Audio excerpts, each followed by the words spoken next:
Chairman. Let me begin by acknowledging that Professor Omarova's thesis was certainly written a long time ago. The reason it is relevant is because it was advertised on her resume up through 2017. I think it would be completely relevant to this discussion. What apparently some of my Democratic colleagues want to really avoid is a full discussion of her policy views, but that's what we're going to have this morning. Now, I've read a variety of Professor Omarova's writings. I've watched her videos of her speaking. I have absolutely no doubt she's extremely intelligent, very knowledgeable, and she's an experienced law professor. My concern with Professor Omarova is her long history of promoting ideas that she herself describes as, quote, radical, end quote. I agree that they're radical, and they can fairly be described also as socialist. In fact, I've never seen a more radical nominee to be a federal regulator, and I'll be using her words. Let's talk about some of Professor Omarova's radical ideas. For starters, we know she wants to, and I quote, effectively end banking as we know it, end quote. Now, what does that mean? Well, she's told us what that means. In, quote, the People's Ledger, that's the name of a paper that she wrote, she published just last month. She outlined her plan for nationalizing retail banking. Under her plan, and I quote, central bank accounts fully replace, rather than uneasily coexist with, private bank deposits, end quote. So in other words, you couldn't have an account with a community bank. Your money would be held by the government at the Federal Reserve. Now, I remember well countless Pennsylvanians outraged over recent Democrat plans for the IRS to get a certain amount of personal banking information. Imagine their reaction to having the government actually take over their bank accounts. Professor Omarova also has a proposal to control the money supply through these individual Fed accounts, as she calls them, including when necessary, and I quote, implementing a contractionary monetary policy by debiting those accounts. Now, for those who are not accountants, debiting means basically subtracting. This, she allows, could be, and I quote, perceived as the government taking away people's money, end quote.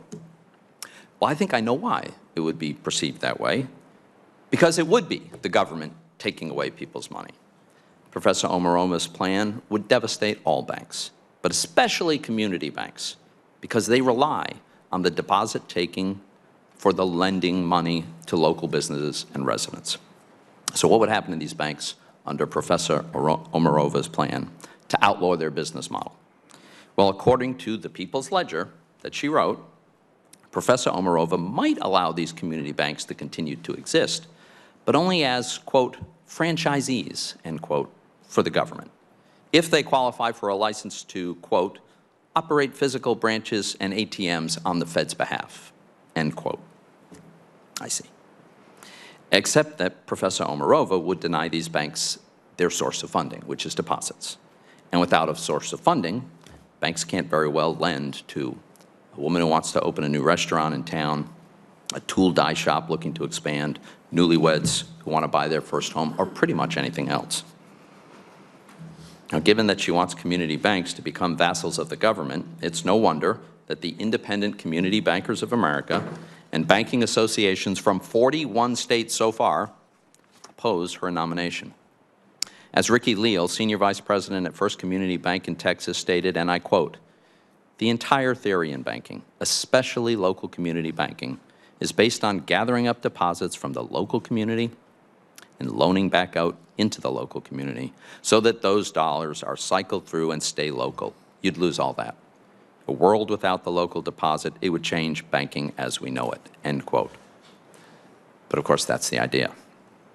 Professor Omarova says, again in the People's Ledger, that one reason she wants the Fed to become everyone's bank is to, and I quote, maximize its capacity to channel credit to productive uses in the nation's economy, end quote.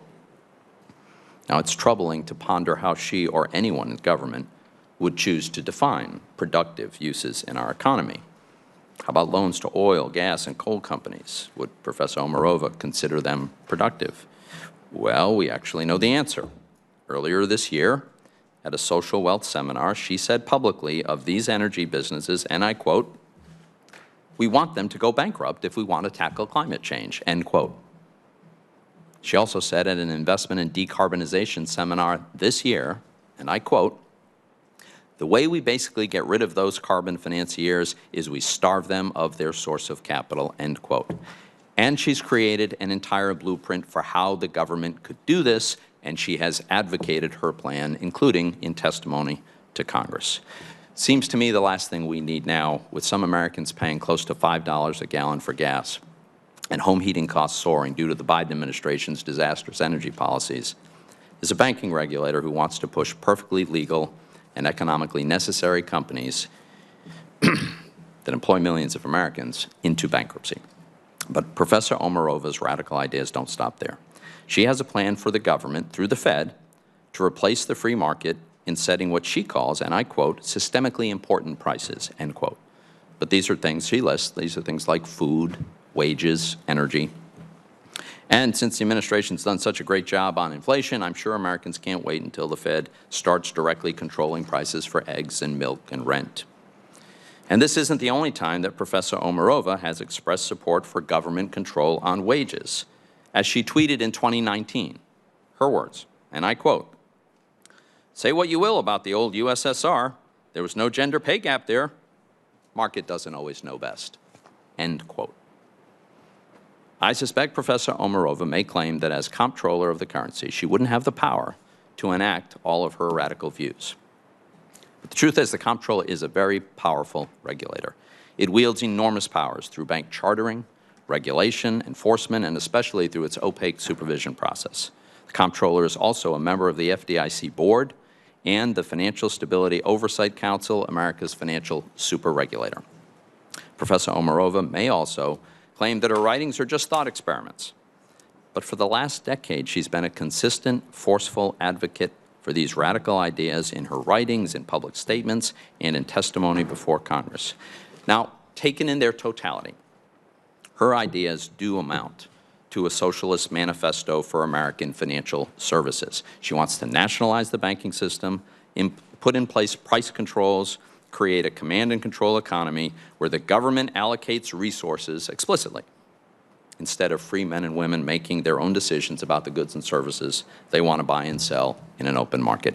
These are exactly the kind of socialist ideas that have failed everywhere in the world they've been tried. In my view, Professor Omarova's policy views are too radical, and preserving the prosperity that our free market economy makes possible is too important to make her our nation's top banking regulator. So I'd like to ask unanimous consent to enter into the record letters of opposition to Professor Omarova's nomination from 65 industry, taxpayer advocate, consumer, and women's organizations, including the Independent Women's Forum, Independent Community Bankers of America, U.S. Chamber of Commerce, National Taxpayers Union, and banking associations from 41 states. I'd also like to enter into the record letters of opposition from 21 state auditors and treasurers representing 17 states and the Governor of Texas. Thank you, Mr. Chairman. Without objection.